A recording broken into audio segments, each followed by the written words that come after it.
రామ్ చరణ్ కి pan India hero status నిలబడాలి అంటే పెద్ద సినిమా రిజల్ట్ అనేది చాలా ఇంపార్టెంట్. త్రిబుల్ ఆర్ సినిమాలో ఎన్టీఆర్ కంటే ఎలివేషన్స్ గానీ, స్క్రీన్ టైం గానీ, ఇంపార్టెన్స్ గానీ రామ్ చరణ్ కి ఎక్కువ. ఈ త్రిబుల్ ఆర్ సినిమాతో ఇద్దరు హీరోకి పాన్ ఇండియా రికగ్నైజేషన్ అయితే వచ్చింది. కానీ ఎన్టీఆర్ ఆ సినిమా తర్వాత ఆ స్టేటస్ నిలబెట్టుకున్నాడు. దేవర సినిమాతో 74 కోట్లు ప్రాఫిట్ తీసుకొచ్చాడు ఆ సినిమాతో.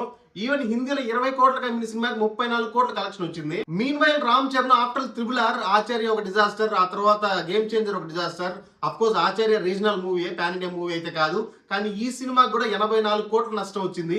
ఆ తర్వాత వచ్చిన గేమ్ చేంజర్ కి 80 కోట్ల నష్టం వచ్చింది. టోటల్ గా 164 కోట్లు లాస్ తీసుకొచ్చాడు ఆ తర్వాత వచ్చిన 2 సినిమాలతో. సో ఇప్పుడు వస్తున్న పెద్ద సినిమా రిజల్ట్ అయితే చాలా important Ram Charan pan India hero status కి. ఎందుకంటే ప్రభాస్ తప్ప ఇంకా ఏ హీరోకి first pan India movie success తర్వాత ఒక ఫిక్స్డ్ ఫ్యాన్ బేస్ అనేది ఏర్పడలేదు. ప్రభాస్ కి అయితే ఒక ఫిక్స్డ్ ఫ్యాన్ బేస్ అనేది ఏర్పడింది అన్ని లాంగ్వేజెస్ లో. అందుకని ఆయన సినిమాలు వరుసగా ఫ్లాప్ అయినా కూడా మళ్ళీ పాన్ ఇండియా హీరోగా సస్టైన్ అవ్వగలిగాడు. మిగిలిన హీరోలు కూడా అలా సస్టైన్ అవ్వాలి అంటే 1-2 హిట్లు ఖచ్చితంగా ఇవ్వాల్సిందే పాన్ ఇండియా వైస్. అంతేకాకుండా ఈ పెద్ద సినిమా ట్రైలర్ కి మిక్స్డ్ రెస్పాన్స్ వచ్చింది. కానీ కేవలం ట్రైలర్ చూసి సినిమా రిజల్ట్ ని జడ్జ్ చేయలేం. ఫైనల్లీ ఏషియన్ సునీల్ పెద్ద మూవీ స్మూత్ రిలీజ్ సపోర్ట్ చేస్తానని హామీ ఇచ్చాడు.